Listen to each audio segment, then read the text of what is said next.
Hello students, welcome to top scorer. इस video में हम चैप्टर 1 का क्विक रिवीजन करेंगे। चैप्टर 1 जो है वो स्टार्ट होता है मैग्नीशियम रिबन को बर्न करके। तो मैग्नीशियम रिबन जब बर्न होता है तो आपको याद क्या रखना है कि वो डेजलिंग व्हाइट फ्लेम से बर्न होता है। ओके, एग्जाम में पूछ सकते हैं कि कैसी फ्लेम होती है, तो dazzling white flame answer is. और रिएक्शन देखिए, एमजी लिया, उसको बर्न किया, मतलब ऑक्सीजन के साथ रिएक्ट करेगा तो क्या बना देगा, मैग्नीशियम ऑक्साइड बना देगा। इसको बैलेंस कर देते, देखिए Mg1 है, यहाँ पे भी Mg1 है, ऑक्सीजन यहाँ पे 2 है, यहाँ पे ऑक्सीजन 1 है, तो हमने क्या कर दिया यार, 2 से मल्टीप्लाई कर दिया, तो Mg भी 2 से मल्टीप्लाई हो गया। तो हुआ क्या, हम यहाँ पे Mg के आगे 2 लगा देंगे, सो दो Mg हो गए, यहाँ पे भी 2 Mg हो गए, यहाँ O2 दो, ऑक्सीजन जो है 2 हो गए, तो यहाँ पे भी O जो है ऑक्सीजन जो है वो 2 हो गए। ओके, एक और यहाँ पे आपको फॉर्मूला याद रखना है कि मेटल को एसिड के साथ रिएक्ट करते हैं तो क्या बनते हैं, salt plus hydrogen gas release होता है। एग्जाम में क्या पूछ सकते हैं कि मेटल और एसिड का रिएक्ट करते हैं तो कौन सा गैस प्रोड्यूस होता है, तो आंसर क्या आएगा, हाइड्रोजन गैस। अब ये पूरा जो चैप्टर है, इसमें जो टाइप्स ऑफ रिएक्शन है पूरे, वो पूरा चैप्टर यहाँ पे चैप्टर 1 खत्म हो जाएगा। ठीक है, जैसे कि combination, decomposition, displacement, double displace, ये मेन जो 4 टाइप के रिएक्शन ये आपको याद रख लेने हैं। ओके, उसके बाद एक्सोथर्मिक, एंडोथर्मिक आएगा, फिर आता है ऑक्सीडेशन रिडक्शन, और एक होता है प्रेसिपिटेशन रिएक्शन। सो ये 1 2 3 4 ये 4 मेन टाइप के रिएक्शन, फिर 2 और फिर 2 ये ऑक्सीडेशन रिडक्शन, ये एक, तो कितने हो गए, 4 + 4 8 एंड 9, और ये 2 शॉर्ट नोट। ओके, तो 11 टोटल 11 टॉपिक है इस चैप्टर में। और थोड़ा छोटा मोटी चीज है जो याद रखनी है, जैसे कि देखिए आपको ये चारों के चारों जो है ये सॉल्यूशंस जो है ये आपको याद रख लेना है ना। तो क्या है, जैसे कि CaO होता है कैल्शियम ऑक्साइड, इसका केमिकल नेम हो गया, उसको दूसरे नाम है वो आपको याद रखना है, इसको लाइम बोलते हैं या क्विक लाइम बोलते हैं। दूसरा होता है CaOH ट्वाइस, केमिकल नेम है कैल्शियम हाइड्रोक्साइड, दूसरे भी नाम है जैसे कि स्लैकेट लाइम बोलते हैं या लाइम वाटर भी बोलते हैं। थर्ड है CaCO3, यह तो है कैल्शियम कार्बोनेट, इसके दूसरे भी नाम जैसे मार्बल भी कैल्शियम कार्बोनेट का बना होता है, चौक, लाइमस्टोन, कोरल, सी सेल्स, ये सभी कैल्शियम कार्बोनेट के होते हैं। फिर एक होता है CaHCO3 ट्वाइस। ओके, इसको पढ़ा जाता है कैल्शियम हाइड्रोजन कार्बोनेट, इसको बोलते हैं मिल्क ऑफ लाइम। ये इस चैप्टर में नहीं है लास्ट वाला, फिर भी याद रख लें क्योंकि इसी का कैल्शियम वाले ही कंपाउंड है, तो साथ में ले लिए है सर। ओके, चलिए अब जैसे ही आपने ये पहले 2 याद रख लिए, कैल्शियम ऑक्साइड और कैल्शियम हाइड्रोक्साइड, तो अब इसका देखिए इसका क्या कनेक्शन है और ये तीसरे वाले का क्या कनेक्शन है ये देखते हैं। तो सबसे पहले हम लेंगे कैल्शियम ऑक्साइड, यहाँ पे कैल्शियम ऑक्साइड लिया हमने, यानी कि ये होता है चूना, हम सिंपल लैंग्वेज में इसको चूना बोलते हैं। जब घर बनाते हैं तो हम सबसे पहले जो वॉल पे है चूना लगाते हैं, व्हाइट वॉशिंग करते हैं, तो इस चूने को, कैल्शियम ऑक्साइड को या बोलो क्विक लाइम को हमने वाटर में डाल दिया, तो आप देखोगे कुछ बबल्स निकलेंगे और थोड़ा बहुत हीट रिलीज होता है ना। तो यहाँ पे हीट भी रिलीज होता है, तो ये भी एक्स्ट्रा चीज है। तो जब कैल्शियम ऑक्साइड को वाटर में डालते हैं तो क्या हो जाता है, ये कैल्शियम हाइड्रोक्साइड बन जाता है। एग्जाम में ऐसा भी पूछ सकते हैं कि ऐसा कौन सा सब्सटेंस एक्स यूज करते हैं जिसको व्हाइट वॉशिंग के लिए यूज किया जाता है। ठीक है, व्हाइट वॉशिंग के लिए, सो व्हाइट वॉशिंग के लिए जो सब्सटेंस यूज किया जाता है वो क्या है, कैल्शियम ऑक्साइड है। ओके, दूसरा कि कैल्शियम ऑक्साइड जो है वो मैन्युफैक्चरिंग ऑफ सीमेंट के लिए भी यूज होता है, जो आगे एक और बार आएगा, मैं आपको उसको डिटेल में बताऊंगा। ओके, तो आगे जो हम पढ़ेंगे तो ये रिवाइज दूसरी बार रिवीजन हो जाएगा आपका कैल्शियम ऑक्साइड का।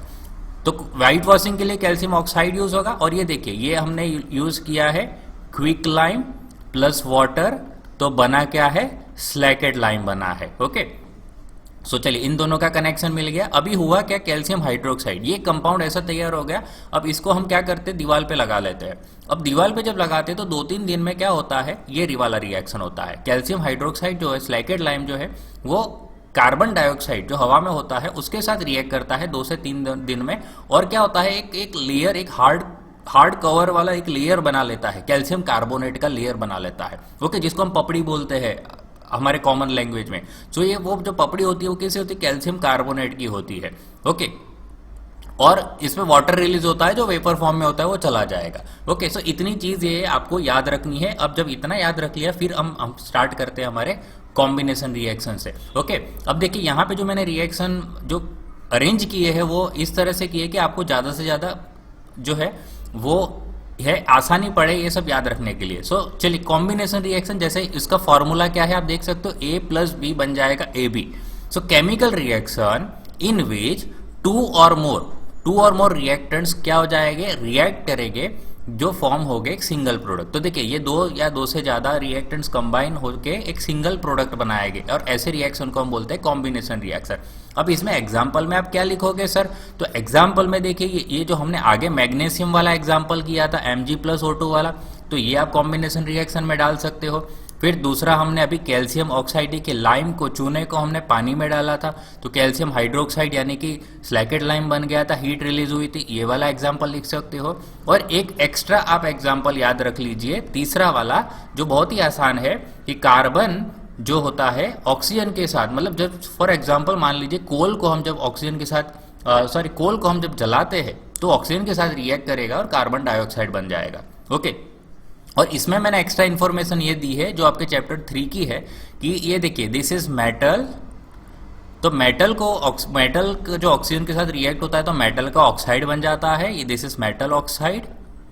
और ये है नॉन मेटल, कार्बन जो है नॉन मेटल है। Okay, so this is non metal. और नॉन मेटल जब ऑक्सीजन के साथ रिएक्ट होता है तो जो है नॉन मेटालिक ऑक्साइड बन जाता है। Okay, non metallic oxide. और आपको भी पता है कि नॉन मेटालिक ऑक्साइड कैसे होते हैं, हवा में फिर एसिड रेन के लिए जवाबदार होते हैं। तो ये इसका नेचर कैसा होता है, एसिडिक होता है। ये चैप्टर 3 के लिए आपको यूजफुल है। और मेटल के ऑक्साइड उसका उल्टा कि वो होते हैं बेसिक नेचर के। ओके, सो चलिए ये इतना पार्ट याद हो गया। हमारा कॉम्बिनेशन रिएक्शन यहाँ पे कंप्लीट हो गया। ओके, और कॉम्बिनेशन रिएक्शन में हमने देखिए एक ही नया वाला एग्जाम्पल लर्न किया, बाकी दो जो एग्जाम्पल है जो हमने ऊपर पढ़े थे वही सेम हमने रिपीट कर दिए। चलिए अब बात करते हैं एक्सोथर्मिक रिएक्शन। और एक्सोथर्मिक रिएक्शन बात करने से पहले ये जो हमने हेडिंग लगाया उसको बहुत ही क्विक एक बार याद रखने का एक ट्रिक देख लेंगे। जैसे कि कॉम्बिनेशन रिएक्शन तो हमने डिस्कस कर लिया कि A plus B A B हो जाएगा। डिकम्पोजिशन उसका उल्टा होता है कि ए बी एक होता है उसको अलग हो जाएगा ए और बी में। ओके, डिस्प्लेसमेंट में क्या होता है, एक ए होता है, एक मेटल होता है और यहाँ पे एक मेटल का एक सॉल्यूशन होता है। ओके, यानी मेटल का एक कंपाउंड होता है, मेटल का सॉल्ट होता है, वैसा भी बोल सकते हो। तो बी सी, तो ए जो है यहाँ पे ए जो है बी की जगह ले लेगा तो ए सी बन जाएगा और बी को अलग कर देगा। डबल डिस्प्लेसमेंट में ऐसा दोनों तरफ से होता है, जैसे ए बी और सी डी हो गया तो ए जो है वो सी को हटा के उसकी जगह ले लेगा तो ए डी बन जाएगा और सी जो है वो बी के साथ रिएक्ट हो जाएगा यानी बी सी बन जाएगा। ओके, और एक्सोथर्मिक और एंडोथर्मिक में आपको क्या, एक्सोथर्मिक में आपको याद रखना है कि इस केस में एनर्जी रिलीज होती है, एंडोथर्मिक में एनर्जी एब्जॉर्ब होती है। ऑक्सीडेशन रिडक्शन में आपको क्या याद रखना है कि ऑक्सीडेशन में ऑक्सीजन गेन होता है, रिडक्शन में ऑक्सीजन लूज होता है। या दूसरी तरह से भी बोल सकते हैं कि ऑक्सीजन में ऑक्सीडेशन रिएक्शन में हाइड्रोजन लूज होता है और हाइड्रोजन रिडक्शन के केस में गेन होता है। ठीक है, आपको ये याद रख लेना है कि ऑक्सीडेशन में जो है ऑक्सीजन गेन होता है और रिडक्शन में ऑक्सीजन लूज होता है। हाइड्रोजन का केस उससे उल्टा हो जाएगा, जैसे यहाँ पे गेन है तो H2 लूज है, यहाँ O2 लूज है तो यहाँ पे H2 गेन है। और फिर लास्ट में तो हम कोरोजन डेंसिटी देखेंगे। ओके, और एक ये बच गया कि प्रेसिपिटेशन रिएक्शन में क्या होता है कि एक जो इनसॉल्यूएबल प्रेसिपिटेट प्रोड्यूस होते हैं। ओके, कि ऐसे मटेरियल उसमें प्रोड्यूस होते हैं जो होते हैं उस रिएक्शन के अंदर जब बनेंगे तो वो सॉल्यूबल नहीं होंगे, मतलब आपको दिखेंगे। ओके, तो इनसॉल्यूबल प्रेसिपिटेट जब प्रोडक्ट प्रोड्यूस होता है तो उसको प्रेसिपिटेशन रिएक्शन बोला जाता है। ठीक है, सो चलिए फटाफट अब एक्सोथर्मिक पे आ जाते हैं। तो जैसे हमने ऊपर देख लिया वही मेन चीज है कि इसमें एनर्जी जैसे कि हीट रिलीज होती है। तो ऐसा chemical reaction in which heat is release during the formation of product, then it is called exothermic reaction. और एक्सोथर्मिक रिएक्शन के एग्जाम्पल में क्या है देखिए, तो ऊपर वाले ही एग्जाम्पल हमने लिए हैं। ये जैसे इसमें यूज किया है हमने कैल्शियम ऑक्साइड वाला जो क्विक लाइम है, वाटर में डाल दिया तो स्लैकेट लाइम बना, हीट रिलीज हुई। और यहाँ पे हीट बतानी कंपलसरी है। ठीक है, ऊपर भले आप हीट ना बताओ, जो कॉम्बिनेशन रिएक्शन में अगर हीट नहीं बताओगे तो चलेगा, बट एक्सोथर्मिक में आपको हीट को रिलीज करके दिखाना पड़ेगा क्योंकि वो मेन चीज है यहाँ पे। और इसके अलावा आपको क्या क्या याद रखना है, बर्निंग ऑफ कोल। तो बर्निंग ऑफ कोल भी हम आगे लर्न करके आए हैं। Okay, so burning of coal जो है वो उसका भी आप यहाँ पे एक्सोथर्मिक में डाल सकते हैं। और एक्स्ट्रा एक्सोथर्मिक में आपको जो याद रखना है, जैसे बर्निंग ऑफ कोल था वैसे ही बर्निंग ऑफ नेचुरल गैस है। ओके, जैसे कि CH4, ओके, यानी कि मीथेन। और CH4 नेचुरल गैस, मीथेन, ये सभी एक ही चीज है। नेचुरल गैस बोलो, CH4 बोलो या मीथेन बोलो। तो देखिए CH4 को ऑक्सीजन के साथ हमने मतलब कि बर्न कर दिया, CH4 को नेचुरल गैस को बर्न किया तो ऑक्सीजन के साथ रिएक्ट होगा तो क्या बनाएगा, कार्बन डाइऑक्साइड बनाएगा, वाटर रिलीज करेगा और हीट भी रिलीज करेगा। ओके, और फिर आपको यहाँ पे इसको बैलेंस भी करवा देना है। ओके, जैसे कि कार्बन 1 है, हाइड्रोजन 4 है, यहाँ पे हाइड्रोजन 2 ही है तो हमने 2 से मल्टीप्लाई कर दिया। ओके, सो ऑक्सीजन का प्रॉब्लम क्या आ गया कि ऑक्सीजन यहाँ पे ये 2 हो गए और यहाँ पे 2 तो 4, तो यहाँ पे ऑक्सीजन 2 ही है तो यहाँ पे भी 2 से मल्टीप्लाई करना पड़ेगा। ओके, और भी आपको एक्सोथर्मिक में रिएक्शन को याद रखने हैं जो एग्जाम में आ सकते हैं, जैसे कॉम्पोस्ट मैन्योर जो फॉर्म होता है यानी कि डीकॉम्पोजिशन जो होता है वेजिटेबल्स का, वो भी किस में आता है, एक्सोथर्मिक रिएक्शन में आता है। और एक आपको याद रखना है कि रेस्पिरेशन जो होता है वो भी एक एक्सोथर्मिक रिएक्शन है, और रेस्पिरेशन का फॉर्मूला आपको याद रख लेना है। तो आपको क्या लेना है रेस्पिरेशन में, देखिए हम जो खाना खाते हैं वो होता है कार्बोहाइड्रेट। सो कार्बोहाइड्रेट का फॉर्मूला क्या है, C6H12O6। और हम जो ब्रीथ करते हैं वो क्या होता है, ऑक्सीजन होता है। तो देखिए C6H12O6 और ऑक्सीजन कंबाइन, फिर हम जब एक्सहेल करते हैं तो कार्बन डाइऑक्साइड रिलीज करते हैं और फिर वाटर बनेगा, ओके, जो भी वो हमारे बॉडी में होगा। सो ये वाला रिएक्शन आपको याद रखना है कि कार्बोहाइड्रेट्स जो हमने खाया, ऑक्सीजन आएगा ये ब्रेक डाउन करने के लिए, ओके, और फिर क्या रिलीज होगा, कार्बन डाइऑक्साइड गैस और वाटर होगा, और फिर आपको यह बैलेंस भी कर लेना है। और एग्जैक्टली इसका जो उल्टा है वो आपको सिर्फ याद रखने के लिए, एग्जैक्टली इसका उल्टा फोटोसिंथेसिस का रिएक्शन है ना। ये देखिए 6CO2 6H2O, ये सनलाइट और क्लोरोफिल में क्या बनाएगा, हमारे लिए जो कार्बोहाइड्रेट बनाएगा प्लस ऑक्सीजन रिलीज करेगा, ओके। तो ये आपने याद रख लिया, तो दूसरा वाला उसका उल्टा है वो भी आपको याद रह जाएगा, ओके। सो चलिए 2 रिएक्शन हमारे कंप्लीट हो गए। अब हम बात करते हैं डीकॉम्पोजिशन रिएक्शन, 3rd नंबर का रिएक्शन। तो कॉम्बिनेशन का उल्टा है ये, यहाँ पे ऐसा केमिकल रिएक्शन जिसके अंदर क्या है, हमारे पास पहले से सिंगल कंपाउंड है, और जब हम सिंगल कंपाउंड को क्या करते हैं, एक से ज्यादा प्रोडक्ट बनाते हैं, वो जब हम एक से ज्यादा प्रोडक्ट बनाएंगे तो क्या करना पड़ेगा, हीटिंग करना पड़ेगा, ओके, या तो कोई सनलाइट देना पड़ेगा या इलेक्ट्रिसिटी देना पड़ेगा, ओके। तो ऐसा केमिकल रिएक्शन जिसके अंदर सिंगल कंपाउंड जो होता है, जब उसको हीट करेंगे या सनलाइट के प्रेजेंस में या इलेक्ट्रिसिटी देने के बाद, तब वो क्या होगा, एक से ज्यादा प्रोडक्ट बन जाएंगे, ओके। अब ये है कैल्शियम, इसके एग्जाम्पल में आपको क्या याद रखना है, कैल्शियम कार्बोनेट वाला एग्जाम्पल, जो हमने कैल्शियम कार्बोनेट पहले से ही देख के आए हैं, ओके। तो ये सब इसीलिए लर्न करवाया था कि आगे जो है यूजफुल होने वाला था, ओके। सो कैल्शियम कार्बोनेट को अब जब हीट करते हैं, ओके, देखिए यहाँ पे हीट हमें देनी पड़ी, तो कैल्शियम कार्बोनेट को जब हमने हीट दिया यानी गर्म किया, तो क्या हुआ, कैल्शियम ऑक्साइड बना और कार्बन डाइऑक्साइड रिलीज हुआ, ओके। अब यहाँ पे ये डिसीजन मैंने आपको पहले भी बताया कि कैल्शियम जो ऑक्साइड है वो मैन्युफैक्चरिंग ऑफ सीमेंट के लिए काम आता है, और ये मोस्ट इंपॉर्टेंट इसलिए है क्योंकि ये ऐसा इंपॉर्टेंट डीकॉम्पोजिशन रिएक्शन है जो मैनी इंडस्ट्री में यूज होता है, ओके। तो कौन सी इंडस्ट्री खास करके, तो सीमेंट इंडस्ट्री, ओके। तो आपको अगर एग्जाम में पूछे ऐसा डीकॉम्पोजिशन रिएक्शन बताइए जो बहुत सारी इंडस्ट्री में यूज होता है, तो आपको ये आंसर लिखना है, कैल्शियम कार्बोनेट को हीट करने के बाद कैल्शियम ऑक्साइड बनता है प्लस CO2 रिलीज होता है, ओके। तो आप देखो ना कि कैल्शियम कार्बोनेट बना कैसे था, तो ओरिजिनल जो आंसर था वो ये देखिए, हमने कैल्शियम कार्बोनेट कैसे बनाया था, अब ऊपर देखिए, हमने क्विक लाइम लिया था, वाटर में डाल के स्लैकेट लाइम बना था, स्लैकेट लाइम कार्बन डाइऑक्साइड के साथ रिएक्ट होकर फिर कैल्शियम कार्बोनेट बना था।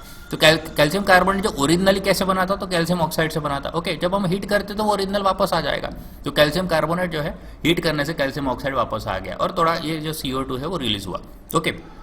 तो ये हीट वाला केस हो गया, ओके, ये हीट वाला केस हो गया गर्म करने से। दूसरा मैंने आपको क्या बताया, हीटिंग करने से या प्रेजेंस ऑफ सनलाइट या तो इलेक्ट्रिसिटी। तो दूसरा हम इलेक्ट्रिसिटी की बात कर लेते हैं। तो इलेक्ट्रिसिटी वाला एग्जांपल में आपको याद रखना है कि H2O हमने लिया, वाटर में करंट पास करते हैं तो H2 और O2 अलग हो जाएंगे, ओके, H2 और O2 अलग हो जाएंगे, ओके। और यहाँ पे देखिए बैलेंसिंग में क्या है, H2 है, ऑक्सीजन 1 है, यहाँ ऑक्सीजन 2 है, तो यहाँ पे ऑक्सीजन 2 करवाने के लिए मुझे क्या करना पड़ेगा, 2 से मल्टीप्लाई करना पड़ेगा, ओके। वैसे यहाँ पे हाइड्रोजन 4 हो गए, तो यहाँ पे हाइड्रोजन 4 करने के लिए मुझे क्या करना पड़ेगा, 2 से मल्टीप्लाई करना पड़ेगा, ओके। सो ये इलेक्ट्रोलिसिस वाला हो गया, यानी कि इलेक्ट्रिसिटी वाला केस हो गया, इसमें भी हमने energy the in the form of electricity. अब सनलाइट वाला केस देख लेते हैं कि सनलाइट वाले में ये देखिए ब्लैक एंड व्हाइट फोटोग्राफी के अंदर यूज होता है, ये एक्स्ट्रा भी है और ये आपको याद भी रखना है, ये भी इंपॉर्टेंट है, ओके।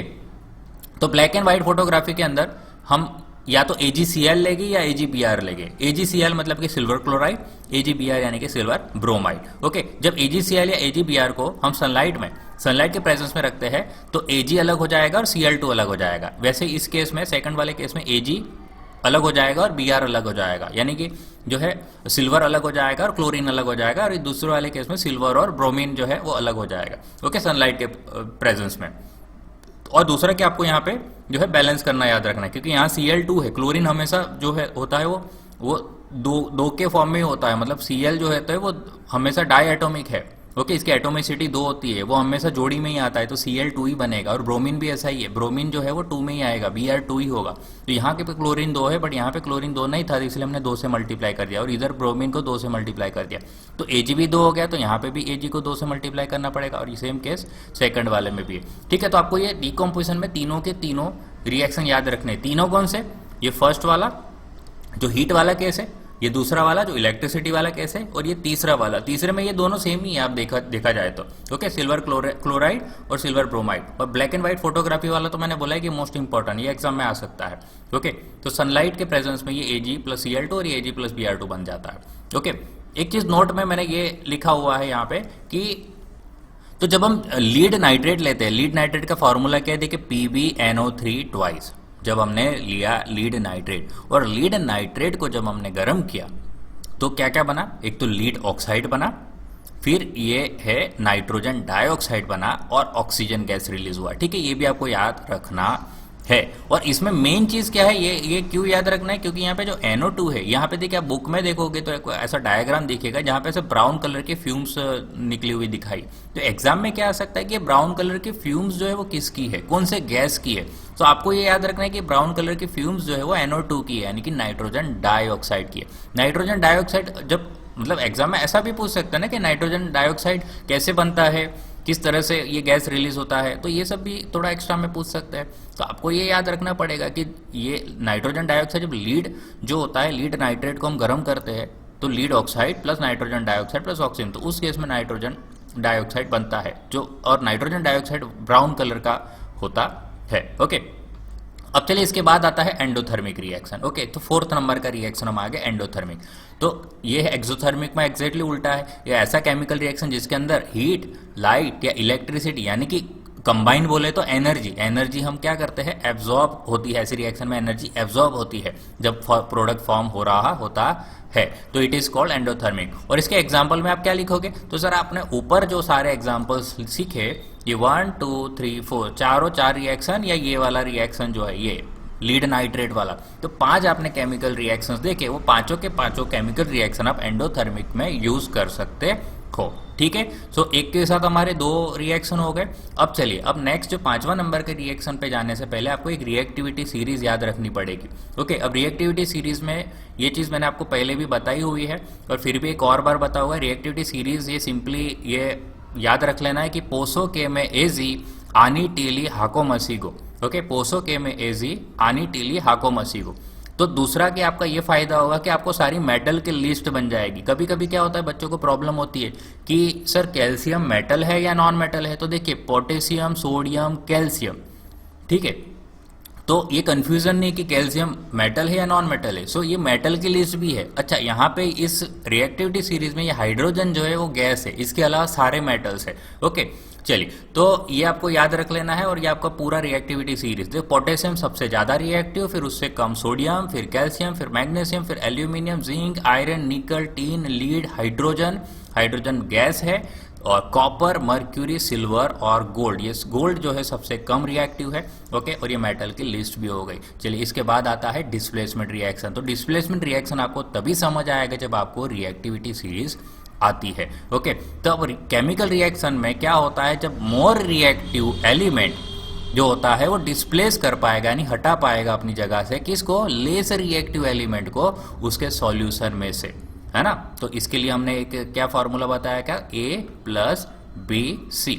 तो देखिए, अब जो A है वो B की जगह, मतलब ये जो B किससे कंबाइन है, C से कंबाइन है, तो A जो है B को तभी हटा पाएगा जब A ज्यादा रिएक्टिव होगा रिएक्टिविटी सीरीज में। ओके, तभी ये A है वो B की जगह ले लेगा, यानी AC बना लेगा और B को अलग कर पाएगा अपनी जगह से। ओके, तो इसके लिए मैंने देखिए यहाँ पे अंडरलाइन कर दिया है। आप देखिए, एक को मैंने जिंक को अंडरलाइन किया है, एक आयरन को अंडरलाइन किया है, तो जिंक जो है, और लास्ट में मैंने अपने को कॉपर ले लिया है। ओके, तो ये जो less reactive element from solution हमने किसका लेना है, देखिए कॉपर का लेना है, कॉपर का सॉल्यूशन ले लेंगे। जैसे कि दोनों में आप देख सकते हो कॉपर सल्फेट ले लिए, ये कॉपर सल्फेट ले लिया, ये कॉपर सल्फेट ले लिया। अब कॉपर सल्फेट से जो है, इससे हायर वाला जो रिएक्टिव एलिमेंट लेना है, तो जिंक और आयरन दोनों हायर है, तो एक में हमने जिंक ले लिया, दूसरे में हमने आयरन ले लिया। ओके, जिंक भी ज्यादा रिएक्टिव है कॉपर से और आयरन भी ज्यादा रिएक्टिव है कॉपर से, तो हमने कॉपर सल्फेट का सॉल्यूशन ले लिया और उसमें जिंक डाल दिया। तो रिएक्शन क्या होगा, जिंक जो है कॉपर की जगह ले लेगा, देखिए, तो जिंक सल्फेट बन जाएगा और कॉपर अलग हो जाएगा। सिमिलरली आयरन वाला केस हो गया,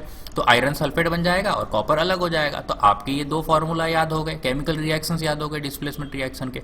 ओके, इसके बाद आ जाता है डबल डिस्प्लेसमेंट रिएक्शन। ठीक है, अब ये वाला इकलौता ऐसा केमिकल रिएक्शन है जिसको ये इसके फार्मूला आपको थोड़े बहुत याद रखने पड़ेगा और याद रखने के लिए थोड़ी मेहनत करनी पड़ेगी। ओके, चलिए डबल डिस्प्लेसमेंट रिएक्शन, बट इसका फायदा क्या है, अगर ये याद रखोगे तो आपको पीछे का प्रेसिपिटेशन रिएक्शन भी याद रहने वाला है। ओके, सो इसका एक कंबाइन एडवांटेज भी है। डबल डिस्प्लेसमेंट रिएक्शन में क्या होता है, ऐसा chemical reaction in which to reactants react by exchange of ion, इसमें आयन एक्सचेंज होते हैं तो उसको बोलते हैं डबल डिस्प्लेसमेंट। तो इसमें आपको याद रहना है बेरियम, याद रखना है कि बेरियम क्लोराइड लिया हमने, BaCl2 और सोडियम सल्फेट लिया Na2SO4। इसमें आपको बीच से काट लीजिए, metal non metal, metal non metal ऐसे काट लीजिए। मेटल पॉजिटिव होते हैं तो ये पॉजिटिव पॉजिटिव कर दिया, और जो नॉन मेटल है नेगेटिव नेगेटिव, तो इसका पॉजिटिव इसके नेगेटिव के साथ जाएगा, यानी कि बेरियम जो है वो सल्फेट के साथ चला जाएगा, तो बेरियम सल्फेट बना लिया। और हमें सब मेटल पहले लिखना होता है, ये हमने 9th में सीख लिया था। तो ये इसका प्लस जो है इसके माइनस करते हैं, Na और Cl, तो NaCl बन जाएगा, ये सोडियम क्लोराइड बन गया। ओके, तो बेरियम क्लोराइड सोडियम सल्फेट, तो बेरियम सल्फेट बन जाएगा और सोडियम क्लोराइड बन जाएगा। तो ये हो गया डबल डिस्प्लेसमेंट जिसके अंदर है आयंस एक्सचेंज हो गए। ओके, अब इसमें आपको याद ये रखना है कि जो देखिए सोडियम क्लोराइड तो कैसा है, ये तो एक्वियस है, ये तो ये तो सॉल्यूशन के अंदर सॉल्यूबल हो जाएगा। बट एक चीज आप देखोगे, वो सॉल्यूशन के अलावा आपको व्हाइट कलर का पाउडर, ये जो इसके अंदर ये पूरा व्हाइट कलर बन जाएगा। तो ये व्हाइट प्रेसिपिटेट किसका होता है, तो बेरियम सल्फेट का होता है। ओके, तो ये व्हाइट प्रेसिपिटेट बनेगा बेरियम सल्फेट का। सिमिलरली एक दूसरा भी रिएक्शन है जिसमें सिल्वर नाइट्रेट हमने लिया है और सोडियम क्लोराइड लिया है। तो सिल्वर जो है वो क्लोरीन के साथ यानी कि सिल्वर क्लोराइड बन जाएगा, और सोडियम जो है नाइट्रेट के साथ यानी सोडियम नाइट्रेट बन जाएगा।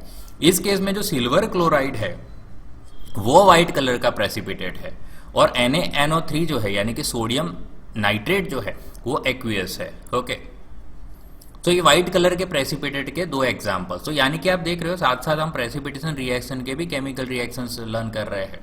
ओके, डबल डिस्प्लेसमेंट तो हो ही रहा है, साथ में प्रेसिपिटेशन रिएक्शन भी हो रहा है। तो इससे आपको देखिए प्रेसिपिटेशन रिएक्शन का डेफिनेशन देखिए क्या है कि chemical reaction in which N insoluble precipitate form, जब इनसॉल्युबल प्रेसिपिटेट फॉर्म होता है तो ऐसे रिएक्शन को क्या बोलते हैं, प्रेसिपिटेशन रिएक्शन। एग्जांपल्स कहाँ से लाओगे, तो एग्जांपल्स ऊपर के हमने लर्न कर लिए, तो अगर ऊपर के एग्जांपल्स लर्न हो गए तो प्रेसिपिटेशन रिएक्शन में आपको काम आ जाएंगे।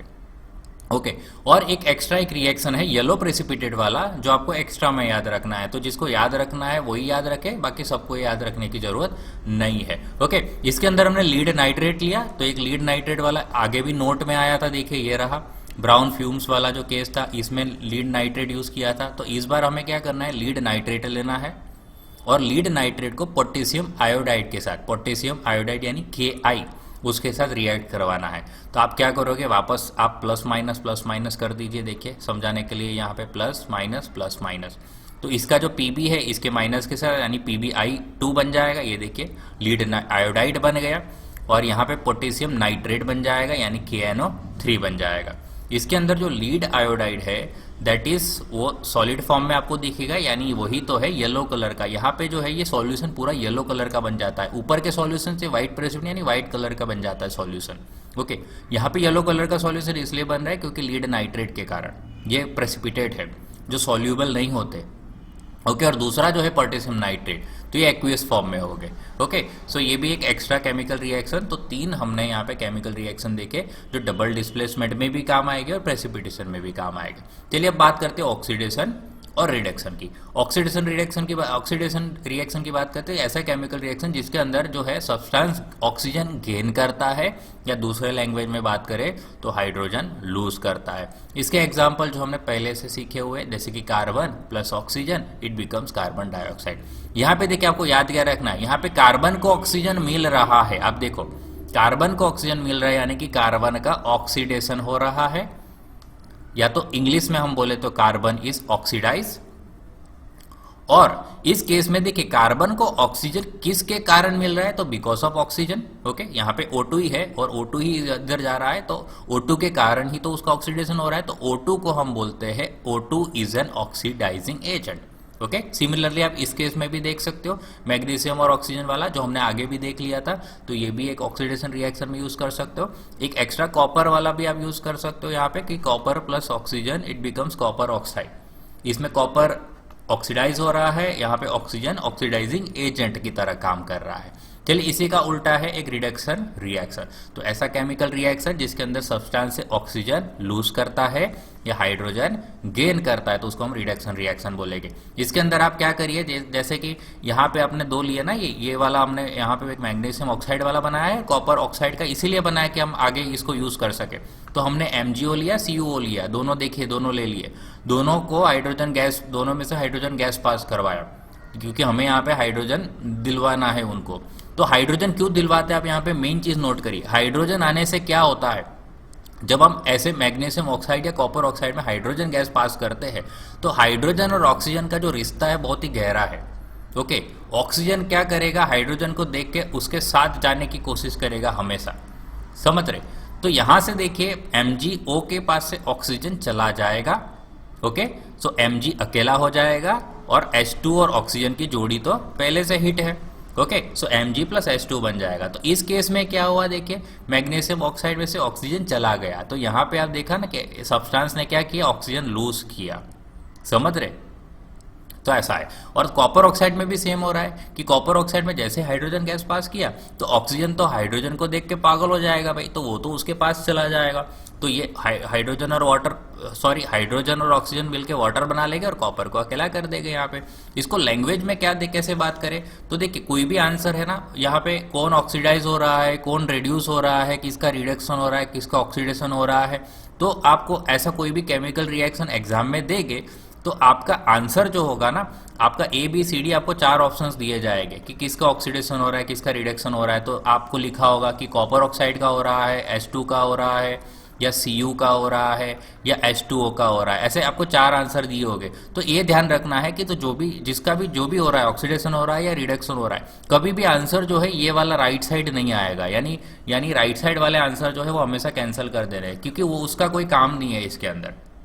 जिसका भी रिडक्शन या ऑक्सीडेशन हो रहा होता है वो भाई लेफ्ट साइड वाले का ही हो रहा होता है। जैसे कि यहाँ पे देखिए, यहाँ कॉपर ऑक्साइड रेड्यूस हो रहा है। रीजन क्या है, कॉपर ऑक्साइड रेड्यूस क्यों हो रहा है, क्योंकि भाई वो ऑक्सीजन लूज कर रहा है ना, उसी को तो रिडक्शन बोलते हैं। तो ये हो गया।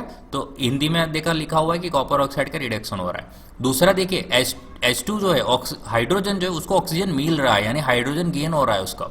तो हाइड्रोजन यहाँ पे ऑक्सीडाइज हो रहा है ना, हाइड्रोजन ऑक्सीडाइज हो रहा है। तो सिमिलरली आप मैग्नीशियम के लिए भी बना सकते हो आप। और एजेंट की लैंग्वेज में बात करें तो देखिए कॉपर ऑक्साइड का रिडक्शन क्यों हो रहा है, यहाँ पे क्वेश्चन अगर आपको पूछूं कि कॉपर ऑक्साइड का रिडक्शन क्यों हो रहा है, तो हाइड्रोजन के आने की वजह से ना, तो हाइड्रोजन एक एजेंट की तरह काम कर रहा है। तो हाइड्रोजन क्या हो गया, एक रिड्यूसिंग एजेंट हो गया।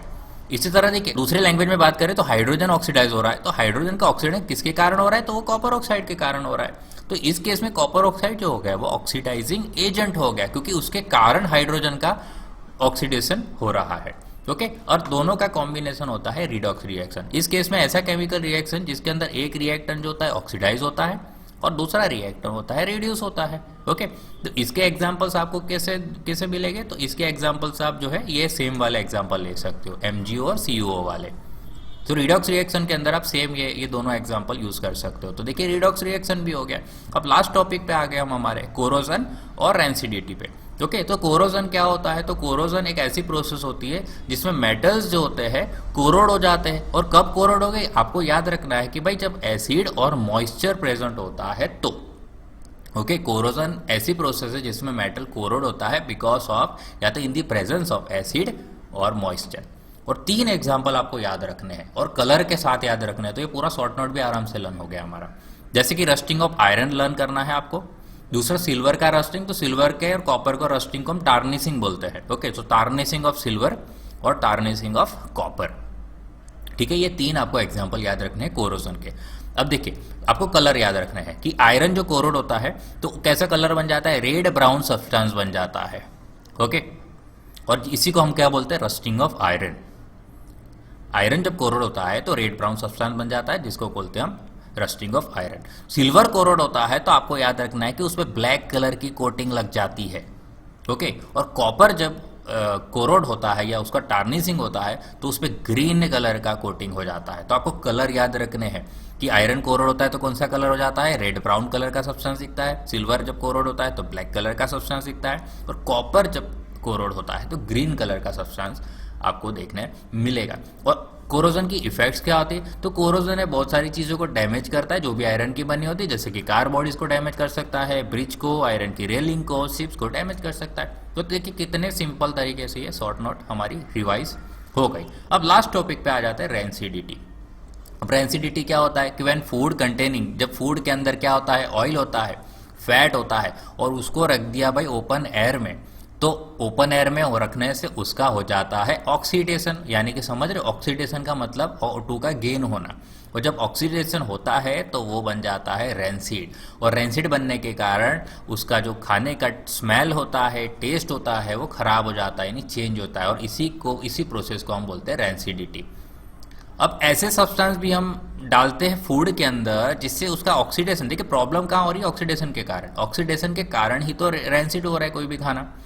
तो अगर ऑक्सीडेशन जो फूड का हो रहा है उसको प्रिवेंट करने वाले सब्सटेंस उसमें ऐड किया जाए या उसको रोक के रखे ऑक्सीडेशन को, तो ऐसे सब्सटेंस को क्या बोलेंगे, एंटीऑक्सीडेंट्स बोलेंगे। तो जैसे कि इसमें क्या एग्जांपल है कि फूड जो कि एयर टाइट कंटेनर में रखे जाते हैं जिससे ऑक्सीडेशन होता तो है बट स्लो डाउन हो जाती है उसकी प्रोसेस। और इसके भी एग्जांपल में है कि पोटैटो चिप्स की बैग्स जो होती है उसको फ्लश किया जाता है नाइट्रोजन गैस भर के, और नाइट्रोजन गैस जो होता है वो बहुत ही इनएक्टिव गैस होता है, मतलब कि वो कभी रिएक्ट नहीं करता किसी के साथ, तो इससे जो है ऑक्सीडेशन प्रिवेंट हो सकता है। Okay, this is again the same. Okay, तो ये तो हमने पढ़ लिया, और फिर चलिए ये टॉपिक खत्म हो गया है। सो एक और टॉपिक मैंने यहाँ पे एक्स्ट्रा ले लिया है रिवीजन में कि केमिकल इक्वेशन किसको बोलते हैं और उसकी कैरेक्टरिस्टिक्स क्या है। तो बहुत आसान क्वेश्चन है, जब हमें एक बार सिर्फ इसको देख लेना है। तो केमिकल इक्वेशन क्या होता है, एक सिंबॉलिक रिप्रेजेंटेशन होता है केमिकल रिएक्शन का यूजिंग सिंबल्स और formulas of a substance involved in it. तो केमिकल रिएक्शन के अंदर जो कुछ इन्वॉल्व होते हैं सब्सटेंसेस, उस सब्सटेंसेस को दिखाने के लिए हम सिंबल्स और फार्मूला यूज करते हैं, और एक केमिकल रिएक्शन को सिंबॉलिकली रिप्रेजेंट करते हैं, तो उसको क्या बोलते हैं, केमिकल इक्वेशन बोलते हैं। कैरेक्टरिस्टिक्स में क्या आता है, तो देखिए substances which are involve in the chemical reaction are called reactant. सबसे पहले रिएक्टेंट किसको बोलेंगे, ऐसे सब्सटेंस जो केमिकल रिएक्शन में इन्वॉल्व है उसको रिएक्टेंट्स बोले जाते हैं। उसको कहाँ लिखा जाता है sir, so left side of the arrow लिखा जाता है, एरो के, ये एरो जब बनाते हैं उसके लेफ्ट साइड पे लिखे जाते हैं रिएक्टेंट्स। ओके, तो ये सभी को पता ही है पहले से, तो ये फर्स्ट पॉइंट क्लियर हो गया। दूसरा point, substance form during reaction are known as products. तो जो सब्सटेंस फॉर्म होते हैं रिएक्शन के टाइम पे उसको बोला जाता है प्रोडक्ट्स। तो यहाँ पे जो बनता है उसको बोलते हैं हम प्रोडक्ट्स। तो प्रोडक्ट्स को लिखा जाता है sir right side of the arrow, तो ये सेकंड वाला लर्न हो गया। अब लास्ट जो भी फिजिकल स्टेट्स होते हैं रिएक्टेंट्स के या प्रोडक्ट्स के वो भी मेंशन करने होते हैं आपको। तो रिएक्शन के फिजिकल स्टेट्स में देखिए भाई, सॉलिड हो तो एस लिखना होता है, लिक्विड हो तो एल लिखना होता है, गैस हो तो जी लिखना होता है, और वाटर के साथ उसका सॉल्यूशन होता है तो एक्विस सॉल्यूशन होता है तो एक्यू लिखा जाता है। तो ये थर्ड हो गया। अब जब गैसियस प्रोडक्ट रिप्रेजेंट करना होता है तो उसको रिप्रेजेंट करते हैं by putting an arrow pointing upward. तो जब गैस बनता है जैसे कि H2 बनता है तो भाई मुझे अपवर्ड एरो बनाना होता है। ओके, और सिमिलरली जब इनसॉल्युबल प्रोडक्ट्स बनते हैं यानी कि प्रेसिपिटेट्स बनते हैं, तो प्रेसिपिटेट्स क्या होते हैं, तो प्रेसिपिटेट्स नीचे की तरफ जाते हैं। ओके, तो उसको हमें बताना है putting an arrow pointing downward. Okay, so ये हो गया फोर्थ वाला। और लास्ट में देखिए कोई भी रिएक्शन जब होता है तो हमें क्या होता है, कभी कभी हम टेम्परेचर दिखाते हैं, कभी कभी हम प्रेशर लिखने की जरूरत पड़ती है, कभी कभी कोई कैटालिस्ट भी लिखने की जरूरत पड़ती है। तो कोई स्पेसिफिक रिएक्शन की कंडीशंस जो होती है ना, कंडीशंस भी मेंशन की जाती है, जैसे कि टेम्परेचर में, प्रेशर में, कैटालिस्ट यूज किया है तो ये जो होता है वो एरो के ऊपर या नीचे कहीं पे भी हम लिख सकते हैं। ओके, कैटालिस्ट ऊपर, जैसे कि ऊपर हमने लिखा था देखिए फोटोसिंथेसिस लिखा था, और नीचे लिखा था हमने क्लोरोफिल। ओके, कि क्लोरोफिल के प्रेजेंस में होता है जो फोटोसिंथेसिस वाला रिएक्शन है। तो ये होती है स्पेसिफिक कंडीशंस। तो ये हो गए कैरेक्टरिस्टिक्स ऑफ केमिकल इक्वेशन। ठीक है, सो हमने क्या क्या देखा, देखिए फटाफट। तो हमने मैग्नीशियम रिबन का बर्न करते हुए देखा, डेजलिंग व्हाइट फ्लेम से बर्न होता है, ये हो गया। मेटल एसिड से सॉल्ट, और गैस कौन सा बनता है, हाइड्रोजन गैस बनता है। टाइप्स ऑफ रिएक्शन हमने 1 बाय 1 सारे डिस्कस कर लिए, फिर ये चारों को आपको याद रखने हैं। अगर इस हैंड रिटन नोट्स को अगर किसी को भी, कोई भी स्टूडेंट्स को चाहिए तो डिस्क्रिप्शन बॉक्स में मैंने लिंक दी हुई है, वहाँ से आप जो है वो डाउनलोड कर सकते हो इस PDF को।